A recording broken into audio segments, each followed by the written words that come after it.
ಉಪಮುಖ್ಯಮಂತ್ರಿಗಳಿಗೆ ಹೇಳಿದ್ದ ನನಗೆ ಮಂತ್ರಿಗಿರಿ ಆಯ್ಬಿಟ್ಟಿನಿ ಬಹಳ ಸಲ ಎಲ್ಲಾ ಖಾತೆಗಳು ನೋಡಿದೀನಿ ಮತ್ತೆ ಎಷ್ಟು ಖಾತೆಗಳನ್ನು ನಿರ್ವಹಣೆ ಮಾಡಿದ್ರೆ ಅಷ್ಟೇ ಪ್ರಾಮಾಣಿಕವಾಗಿ ಆ ಖಾತೆಗಳನ್ನು ನಿರ್ವಹಣೆ ಮಾಡಿ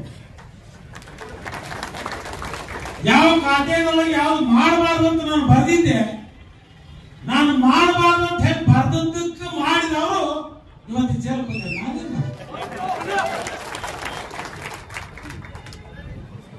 ಅಂದ್ರೆ ಏನಕ್ಕೆ ಈ ಮಾತನ್ನು ಹೇಳ್ತೇನೆಂದ್ರೆ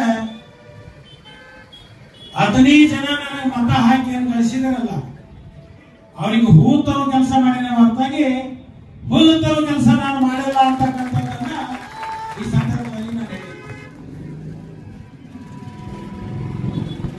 ಇನ್ನೂ ಬಹಳಷ್ಟು ಯೋಜನೆಗಳನ್ನ 15 ತಾಲೂಕಿಗೆ ತರಬೇಕಾಗಿದೆ. ಅದು ಶಿಕ್ಷಣ ಕ್ಷೇತ್ರ ಇರ್ಬೋದು, ಇನ್ನು ಉಳಿದ ಅವಿದ ಬೇರೆ ಬೇರೆ ಹಂತದ ಯೋಜನೆಗಳ ನನ್ನ ಹತ್ರ ತಲೆಯಲ್ಲಿದೆ.